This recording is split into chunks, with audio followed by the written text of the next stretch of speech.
there, it's Jamie J. I'm the host of Live with Bottleneck. This is indeed Live with Bottleneck. I am a shareholder in Bottleneck Distant Assistance. That's not why we're here today, though. Today we're going to be talking with Hannah Grady, and we're going to be talking about Gen Zers. It's some pretty cool stuff, so wait back. We'll be here in 38 seconds or so.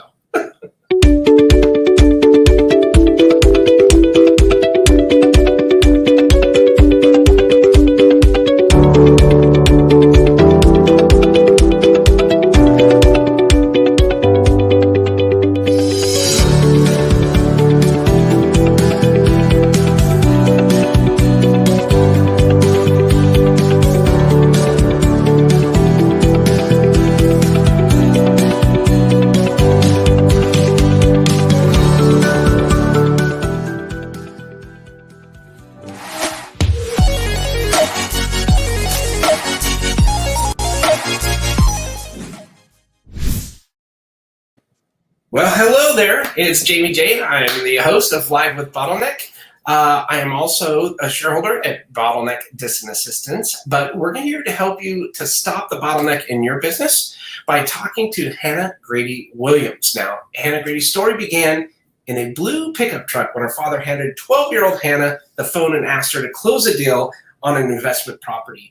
And after this unexpected introduction to the world of entrepreneurship, she found herself thrust into a climate of innovation, challenge, and opportunity as she enrolled in college at the age of 14. And get this, graduated at the age of 18 with a degree in international business. Unbelievable. Now at the ripe old age of 23 years old, she's helping us learn more about Generation Zers. And so without any further ado, I'd like to introduce you to Hannah Grady Williams. How are you?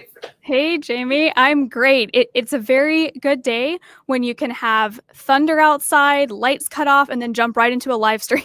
Yeah, why not? Hey. Yeah, so for everyone watching, whether you're on YouTube, Facebook, LinkedIn, wherever you're watching from, if you have any questions, ask away.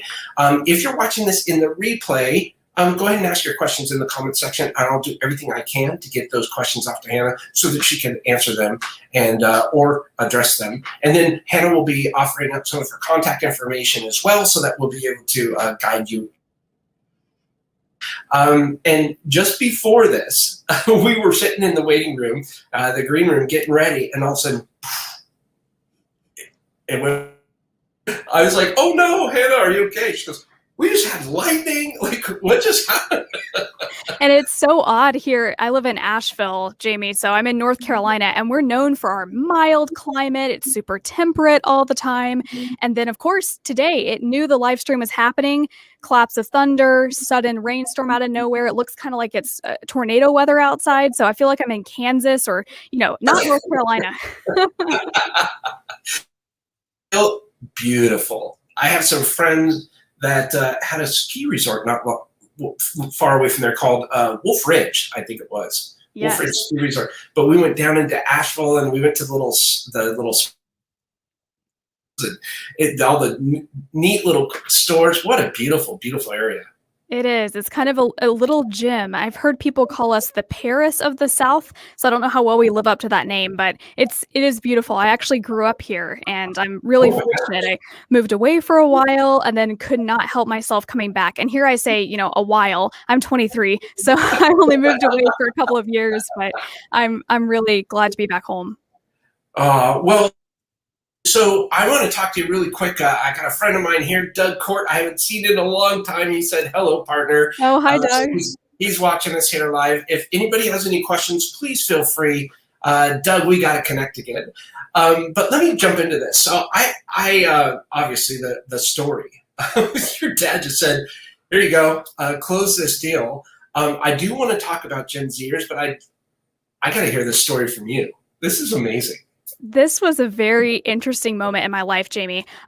So I'm the oldest of 7 children, and as you can see from this introduction, I now where I am now is I'm 23 and I'm consulting businesses all over the country in basically making Gen Z their competitive advantage. So I help leaders to attract us in the best way possible, recruit us, retain us, and then engage and empower and lead us. And so to go back, way back in history to when I was 12 years old, my dad was an entrepreneur pretty much from the get-go. You know, when I remember being 2 or 3 years old, he owned a martial arts business that quickly failed. And then he realized he needed to do something different. So he started reading real estate books. And anyway, he got into real estate, started, building a portfolio of rental properties. And here I am at age 12. I am the oldest of 7. And I decided one day I need to start going to work with my dad. I want to learn the business. I want to get to know some things. So I typically take homework and work in the back of the car while we're going around, collecting rent from tenants, because you did that back then. You went physically property to property to collect rent. So here I am one day, I'd been going with my dad to work maybe for 2 or 3 months that summer, nothing super major. And I was just watching him and observing most of the time. Well, this day was different. Apparently he thought I was ready to do, make a move. So I was sitting in the back of the blue pickup truck and we're bouncing down the highway and I'm trying to focus on my schoolwork. And he randomly out of the blue hands me his cell phone and he says, "Hey, Hannah, this phone's ringing. There's a guy at the other end of the line who has a house for sale and you're going to close this deal." And I just remember being freaked out of my mind. I mean, I'm 12 years old. I had no clue what I was doing. And he just gave me the reins and said, "You know what? You can fumble through this call, but I want to give you a challenge." So that's what I ended up doing. I fumbled through the call. And sure enough, we had the property under contract a couple weeks later. And fast forward to today, my parents actually still own this duplex. So I have that memory, from 11 years ago that I can still come back to. That's fantastic. So the guy that was on the other line, what was he? He was like, "Hello?" like, Yeah. You're like, "Hey, how's it going?" Well, it was an inbound call. So we had, my dad had marketing out and he, you see the signs on the side of the road that's "We buy houses." And back in the day, those were few and far between. The real estate market was not nearly what it is in 2021. Yeah. So he would have inbound calls come in. And so this truly was a call. His intent was, "Hey, Hannah, this guy's calling. He's got a house for sale and I'm going to give you the reins and allow you to make mistakes. And I'm going to get you on this phone. And it doesn't matter what happens. You have a chance to negotiate this deal." And I just really, even from a young age, that instilled in me, my dad really instilled in me this sense of not just curiosity and the desire to seek challenges out, but also the sense that it's okay to fail. And I learned that from a really young age. And I'm so grateful to him for that. Well, yeah, that's fantastic. You don't find parents that'll do that too often. So kudos to your dad for doing that. I do have a question, because when I was born and growing up as a child, there was no ATMs. If we didn't go to the bank on Friday, we weren't getting money until Monday, unless we had the checks, and everybody wrote checks back in the day. Right. We had no computers. No computers. I remember being on a Commodore 64 in 1980 something, and that was pretty exciting. Before that, we just had a printer, right? So a word processor and a printer, the real loud da-da-da-da-da, and we had to have a cover for it. As a matter of fact, programming on regular television stopped around 11 or 12 at midnight and didn't start back up until that next morning. Like, it was just they would do like the Star Spangled Banner would play, and then that's it. It was just nothing, right? Just radio silence for 8 hours. Yeah, just like the little rainbow screen that they had on there. That was it. Fast forward to say people born maybe after 1990, they pretty much grew up in a digital world. I guess that might be millennials. I'm not sure. And hopefully you can explain the difference between millennials and Gen Zers for us. But for you, where you're growing up now, you're starting to see some massive trends for your generation as opposed to even the millennials that came before you. And for people like me who's thrust into this world of, I've been fortunate to hire over 1,000 people in the last 16 years. And holy cow, have I seen such a difference in the spectrum of generations. And it sounds to me like you may have an answer as far as the research and everything you're doing. I wonder if maybe before we really dive into the Gen Zers, maybe you can tell us a little bit of the difference of what you see as far as millennials versus Gen Zers and kind of the different statistics around all that. Because I read a lot of your statistics here and I don't want to mess it up. I'll let you talk about that. Absolutely. No, this is a question, as you can imagine, Jamie, I get all the time because to many other generations, yours included, are you Gen X or are you up in the boomer gen? I'm Gen X. Okay. Yeah, not quite boomer, but that would be my mom, but it's pretty close. Yeah.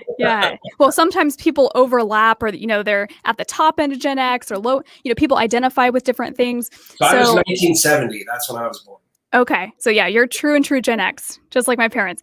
So, so millennials are the kind of the catch-all phrase, right? For a lot of generations when we think about young people, it's just, those millennials, it's kind of a catch-all for anybody under 40.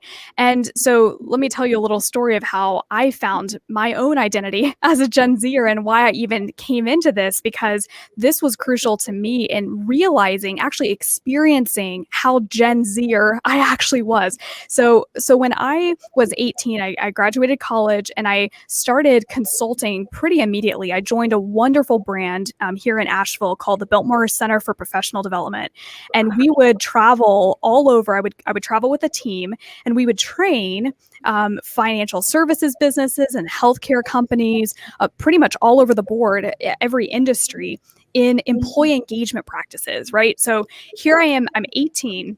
I'm traveling with a team of consultants, and inevitably at the end of a long day of training, everyone's exhausted. Everyone would end up at the conference bar, right? Because that's where everybody goes. So here I'm at 18 and I'm at the bar with all these leaders from many different generations. And I'm sitting there with my little sparkling water because I can't drink yet. And I am inevitably sitting next to leaders who turn to me out of the blue, and they all go, "Oh, gosh, you millennials, like, what is your problem? I can't seem to recruit you. You want a new job as soon as you get hired. You want to be the vice president a month after you start. Like, what is your problem?" And I remember at the time, because this was 5 years ago, I remember thinking, well, that's interesting. And I know millennials are kind of a catch-all phrase for everybody, but I don't really resonate with that. Like, I'm looking more for stability at work. I'm not really looking to job hop for the sake of it. And when I look at all of my peers who are, in college, or they're maybe 22, 23 getting started at work, they also didn't exhibit the same type of habits I was hearing from these leaders at every conference bar. And so that's when I went back and started doing this research about the differences between millennials and Gen Zers. And some of this research is astonishing. There's a lot of areas where Gen Z does amplify a lot of the things millennials brought to the workplace. So, taking the typical thing that comes to mind, what is, digitization, right? So when you have millennials who grew up in the 80s and the 90s, they kind of stumbled into technology, and that was a new thing for them. So they quickly adopted it, and they were able to shape what technology really looked like, or the internet and the way it was used. But Gen Z is a little different, right? I mean, we're born 1995 to 2012-ish. We're still trying to figure out a cutoff date there.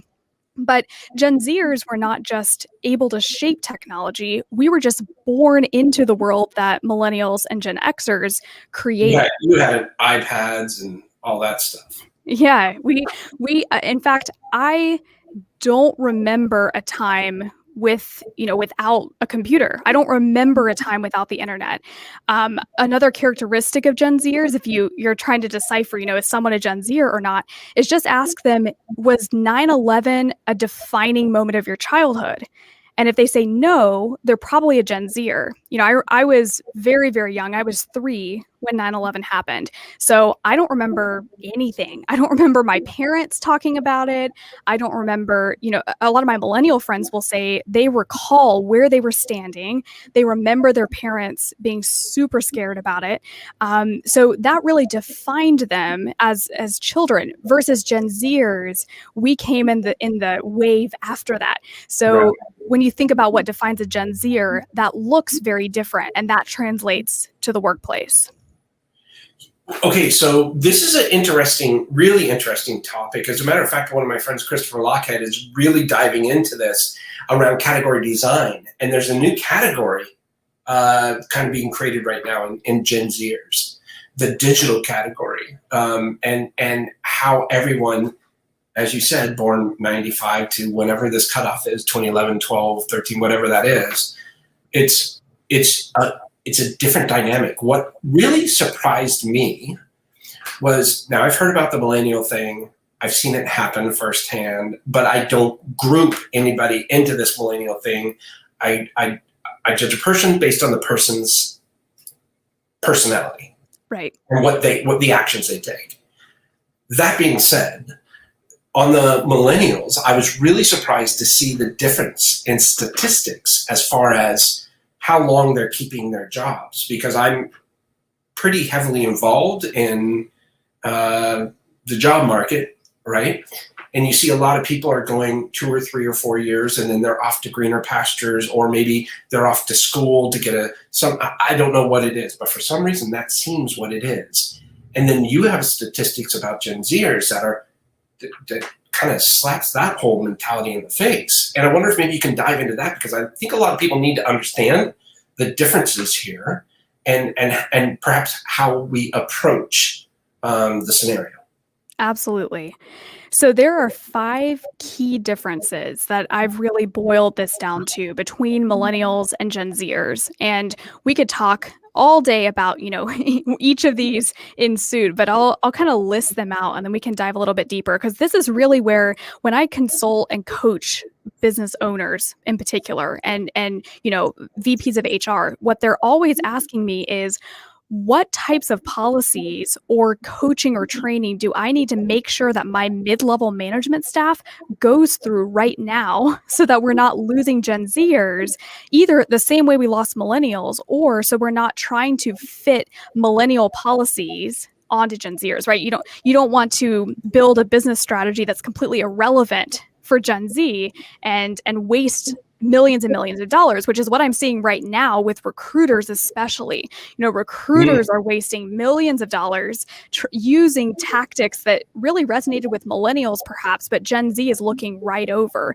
So we'll get to a few examples of those. But so let's talk about the 5 differences between Gen Z and millennials.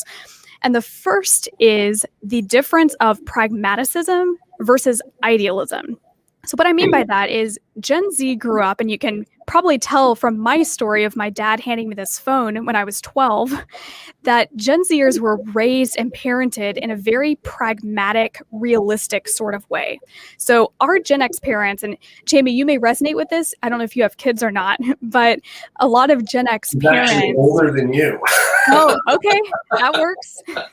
My parents waited a little while to have kids, but there's a typical parenting style for Gen Xers that has resulted in the creation of Gen Z. And whether, there were, single parent households or 2-parent households, a lot of Gen Zers exemplify these characteristics of basically approaching the world in a very realistic sort of way. So what I mean by that is, we're looking for extreme authenticity. I mean, you can see that just from content on TikTok, for example. Gen Z does not resonate with very polished ideals of a person like a lot of social media that millennials created kind of turned out. Gen Z really resonates with authentic portrayals of what it's like to be human.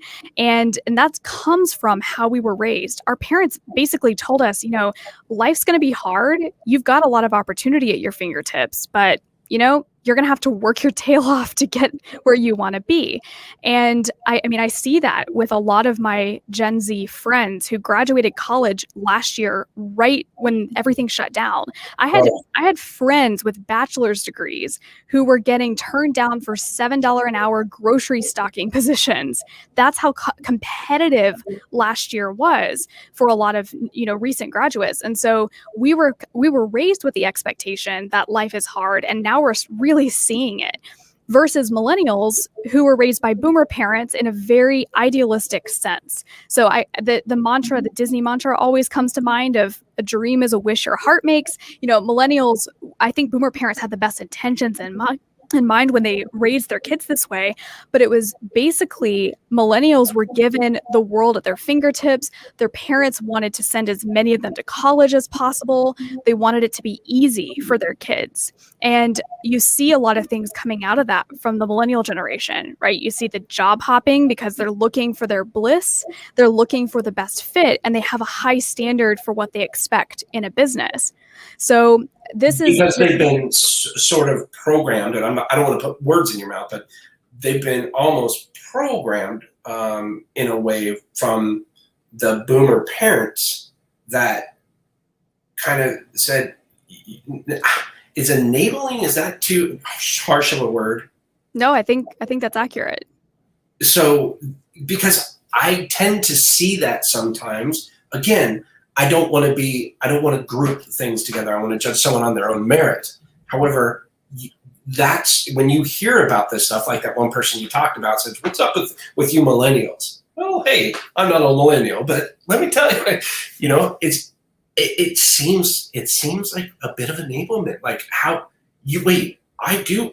What do you mean I'm not good enough to be the vice president? Right. Well, and I think too, this always brings up an interesting dialogue, because I think a lot of millennials who were brought into the world of social media fell prey to the idea that you have to be constantly increasing your title to have merit.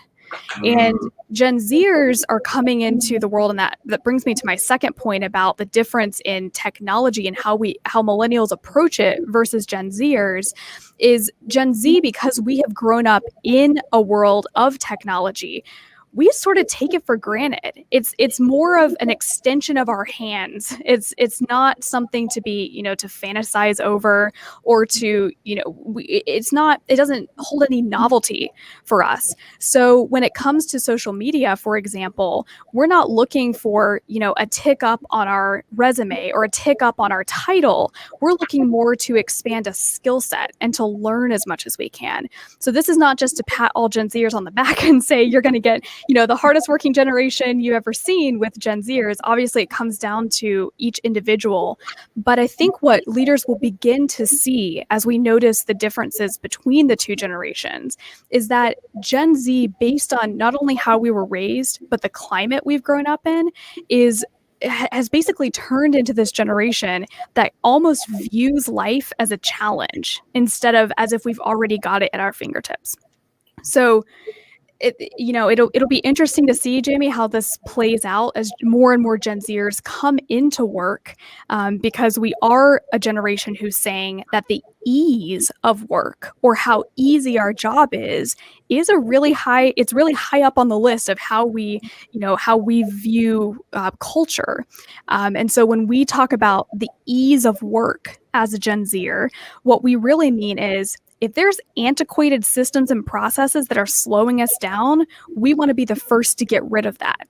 So that's kind of another story, but it's my way of disclaiming that not all Gen Zers are going to be super hardworking compared to millennials, but there is a distinct difference that I and even other leaders who I've spoken with recently have seen between millennials and Gen Zers in terms of how we approach work. So do you think it's almost, I don't want to say, I'm not going to put, there's some, a little bit of a humorous angle here, but is there almost like a competition, like, Gen Zers are not like that. We have stronger work ethic, we've been raised differently and all that kind of stuff. And maybe you do see the millennials the way that other people view them, and you're trying I'm not saying you, Hannah, directly, the Generation Z is maybe Yeah. saying, you know what, we kind of want to correct that. I But think there can be some of that. they don't want to correct. They want to correct the myth, maybe, if there is a myth. Yes, I would say, and this is not backed up by anything statistical, but I would say there's a strong pull from Gen Zers to pull away from the stereotypes that millennials were given. I can There you go. absolutely say that. I mean, you find that all over Reddit and TikTok. I mean, Gen Z is trying as much as we can to distance ourselves, but at the same time, I really see. I mean, if you go, I keep bringing up TikTok, but it's a great example of some of the creators on that platform who are from Gen Z are really conducting business in a very different sort of way than we saw from millennials. So take people like Daniel Isles as an example. He's a real estate investor in Alaska. He's like 24. He may even be younger than that. He's somewhere in his early 20s, definitely a Gen Zer. And he has basically created content to help Gen Zers to become more financially literate and to be able to start investing in their own real estate as early as age, 15, 16, 17. And you have hundreds of thousands of Gen Zers following him to learn about his content, get his credit hack ideas. I mean, you just see this trend from Gen Z that was really surprising to me because I thought, in my little bubble a couple years ago, I thought, my dad was the only one who was really impressing upon me very young how important it was to, start a Roth IRA, how important it was to get into real estate. And now that my eyes have been opened after doing this research and spending time with hundreds of Gen Zers, is I'm not the only one. This is a trend. So get this, Jamie, this is really interesting. Guess what percentage of Gen Zers, so this is people under 25, just to clarify, have already spent, they've said that they have spent a financial investment in a personal finance or business finance course. Guess what percent of my generation has already done that? 61. Not quite that high, but 28%. So 28% of my generation, that's almost a third of us, we've already put money. So this is talking like 10-year-olds up to 25-year-olds have already put money into a personal finance course. Now, guess the percentage of millennials. Oh my gosh. 5. Close, 13. So less than half of the millennial generation, that's talking people between 25 and 40 who already have kids, who already own houses. Twice the number of Gen Zers have already invested in a personal finance course and paid money for it. Like, wow. To me, that's amazing. Like the fact that my generation is already far outpacing a millennial generation in how we have reined in what we spend and how we use money, that just goes to show the power of educating a generation differently. So I know I'm getting a little bit off track here on the 5 key differences between. This is okay. but these are things I really think leaders need to know, because a lot of companies that I've worked with in the past have built their benefits package, for example, around the trends of millennials, right? Because millennials didn't care as much about things like healthcare or 401k. They'd rather have more money to spend. And Gen Z is coming to the table and we're actually saying, no, we want a 401k. We know the benefit of retirement. We know the benefit of matching. We may need more education in it. We may have no clue how to start, but we know the benefits. We want stable healthcare. We want the stability of being at a company and having the opportunity to be protected. Do you think technology is making it easier? That was a question by Doug Court. Yes, Doug, thank you for asking that question. So let me make sure I understand what you're asking. So are you talking about technology making work easier, as in is it already making our work easier, or is Gen Z, playing a role in using technology to make things easier? I'm going to go out on a limb, and Doug, please correct me if I'm wrong, but I'm thinking that question was like, are Gen Zers able to do all these investments and all this kind of get involved earlier at a younger age because technology's made it easier for people to do that? Because I will tell you this, when I was growing up in Alaska with a potbelly stove on one side of the house, and we all had to go to that side of the house when it got cold to stay warm. I mean, our fun, like, there was no computers. There was no, I mean, we got our education from books and from what our parents instilled in us. And as a matter of fact, Doug just answered yes. Yes. So I didn't know you grew up in Alaska, Jamie. That's neat. Oh, thanks. Yeah, sure did. We're all Alaska, if you can believe that. Oh, that's awesome. We'll have to talk more about that later. But yes, so Doug, to answer your question, I absolutely think technology and the access to education have both influenced that. I mean, just the fact that in 30-second snippets, my generation can now get access to some remarkable tools. I mean, really, well, let me back up and say any generation has access to this, but Gen Z it's part of our day-to-day lives, right? I mean, it's social media for us is no longer just scrolling through Facebook, seeing what everybody else is doing. We can actually, I mean, I can give you an example of this. I went on TikTok for a few minutes a couple days ago, and there's a guy on TikTok, and his whole channel is devoted to websites that you never knew existed. And I was, scrolling through my feed, whatever, came on his video, and it was talking about a website that I had never heard of, that basically for free, at least for the first few videos, you can submit a script and they'll convert it into an AI video. So you've got a human just sitting there talking and sharing your script. So it takes you literally 30 seconds to create content that's great for SEO that you can use in this video to pop up on your website. And he advised, put these on the top of blogs just to boost your SEO. Like, I literally in a 30-second video. I'd love to see that. I'd love to see that website.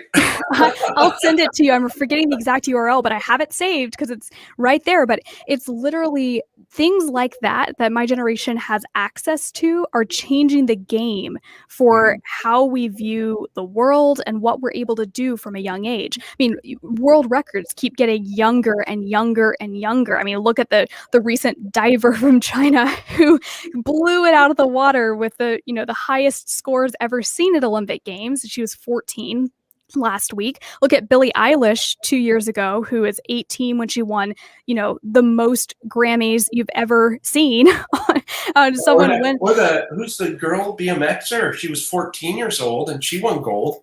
Yes. I mean, it's just, and of course, as technology continues to evolve and younger people take advantage of it, we're going to see a revolution really over the coming years in just how much younger and younger people are able to achieve on a global scale. And that's exciting to me, but, it also presents its challenges. So as we keep walking through these differences, I think you'll see some of that come to light. So to move us to the second distinction between Gen Z and millennials. So millennials, we've talked about, grew up and kind of got thrust into the world of technology. So many people consider millennials tech lovers, right? They adopted social media. They, really leveraged it. A lot of the content, unfortunately, became very fake over time. But Gen Zers are not tech lovers. We may be tech natives, but we're not tech lovers. So this distinction, that's an important distinction. It really, really is, because here's how we view it. So in talking about recruiting or retention, Jamie, so if I were looking for a job and I am, analyzing my options, whether it's in a particular region or I'm looking at remote work, as a Gen Zer, I'm already assuming that your level of technological sophistication as a company has to be at a certain point, because I'm not going to work for you if I can't do my basic function, have my daily basic functions. So what I mean by that is, if you're still using a fax machine, you don't have a website, like those are very, very, those are the low end of the totem pole things that Gen Z I used to smell fax machines. I can't even imagine. I mean, have you ever found a printer that works? That's what I want to know. No, I don't have a printer right now, though. I have to admit, I have no printer. Everyone still uses printers, but I have yet to find one that works. Yeah.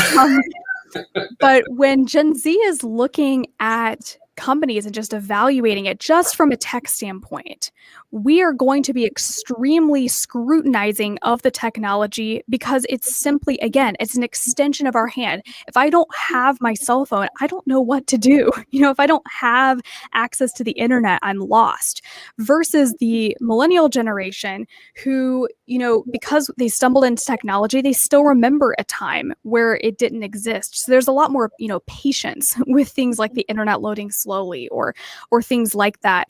So what you have from Gen Z is because technology has become a commodity for us, and it's something that's so integral to what we do, that we've actually flipped the coin, and 74% of us are saying we would rather communicate with you in person. So this has made a huge shift. And when I mean huge, I mean this is the future of recruiting. So here's the difference. Recruiters are still trying to position Gen Z as a generation that wants a lot of, digital reach out, digital customization, when really all we want is you to build a career center. For example, we want an in-person way to get in touch with your hiring managers and your recruiters. Oh yeah, that's my article about these high level distinctions. Because Gen Z is saying we want a high level of touch with you, because the application button, the apply now button, it's not working anymore for us. Like I shared with my friends who couldn't get a job as a grocery stocker with a bachelor's degree, the application button, it has failed us so many times that we've just decided we'd rather speak directly with you in person. So we're getting creative. But if you're an employer listening to this and you want to reach the next generation of talent, don't spend money on ads. Like you don't spend money on hiring ads. Don't go to job boards and spend all your time there with your recruiters sending unpersonalized, uncustomized messages to students. Don't do that. You need to find different options, and there's several options I would recommend, which we can go into, Jamie, if you want to. Please, Okay. please.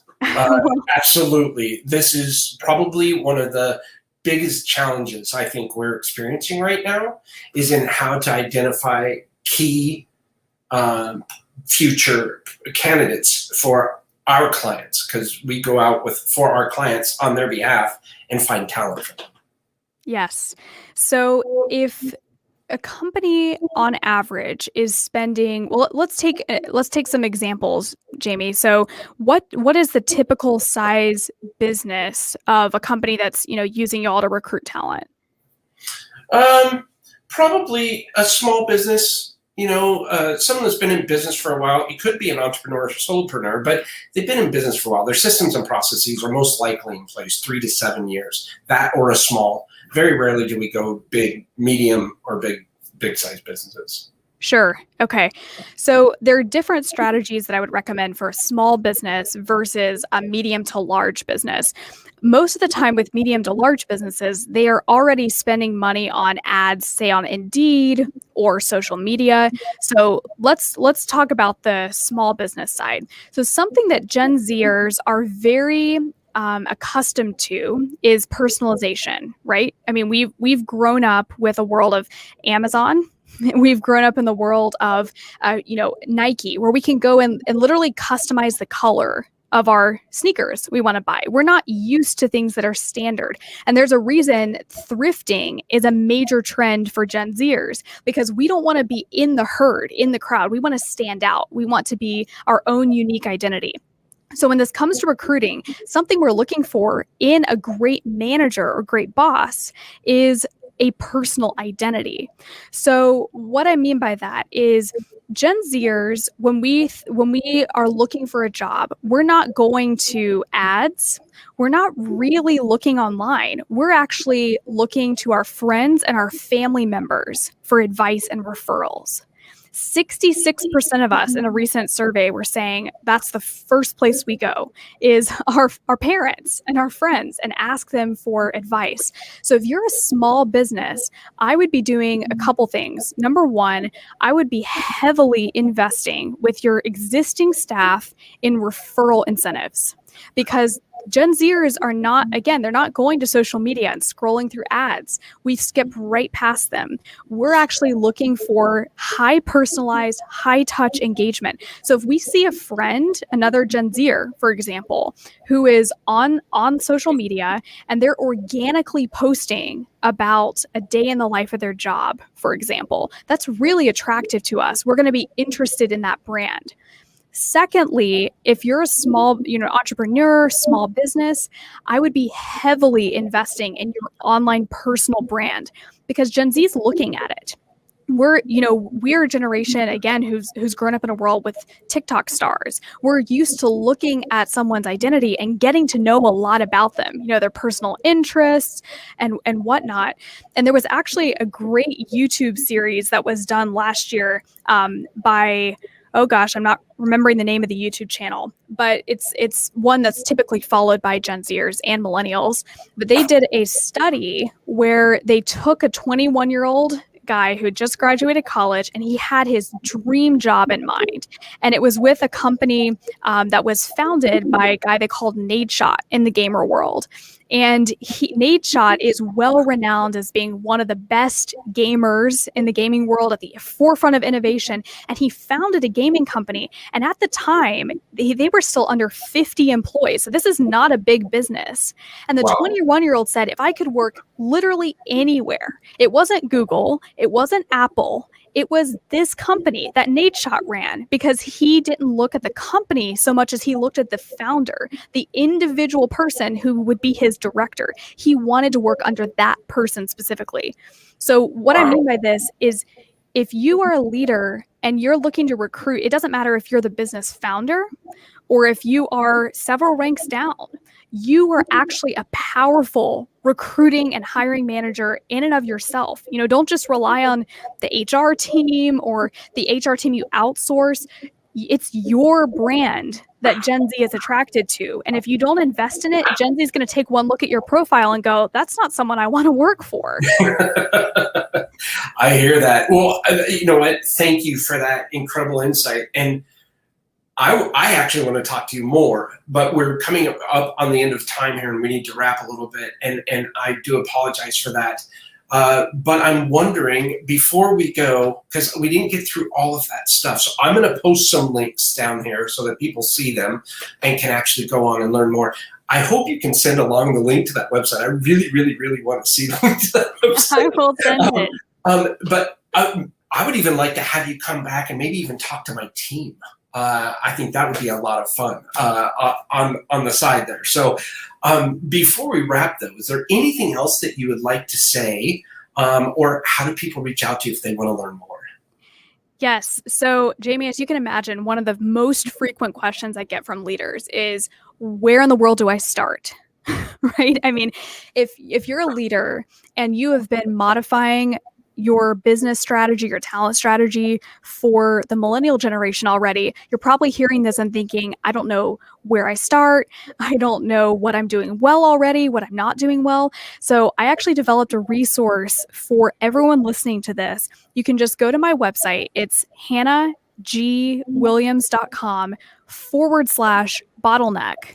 And if you go there, then there's actually a pulse check. So you can go take this really quick pulse check. It just takes 4 to 5 minutes and answer some questions, and it'll tell you, what are you already doing really well? What's the area that you're probably already pretty good in, and what's the area that you're really going to need to make some improvements in to be able to attract, recruit, retain, and engage Gen Z. So I'd really encourage anyone there, go to that site, take the pulse check, because it'll really direct you, point you toward resources that can help. And Jamie, I don't know if I shared this with you, but my book is actually coming out next month. Oh my gosh. Yes, I had so many leaders asking me, how do I distinguish the generations? What do I need to do? So I wrote a book. It's called A Leader's Guide to Unlocking Gen Z. The pre-orders on Amazon right now as we speak for the ebook, but it comes out on August 31st. And if you go to that same link, the hannahgwilliams.com/bottleneck, you can go on there, pre-order. And you know what? I actually wrote the book, Jamie, to be a guide for teams. So every single chapter, the chapters are very short. At the end of every chapter, there is a series of exercises that either you as an individual or the team together can complete to make, to take the Gen Z strategy one level up. And that's the way the whole thing is designed. Oh my gosh, that's fantastic. Congratulations on your book launch. Thank you. Oh, that's exciting. Is this your first book? It is. Your 30th book. You see, it's my first one, and I'm proud to say I did it well. I mean, it's beautiful. I was really, really pleased with how my designers did everything. So yeah, are you published? Are you self-published? Do you have a publisher? Hybrid publisher? It's published through Black Balsam Press, which is a company right here in Asheville. And I've been blessed to work with a fantastic team on this entire project, but it has been a haul. Let's just say. Oh my gosh. Congratulations. Thank Absolutely. you.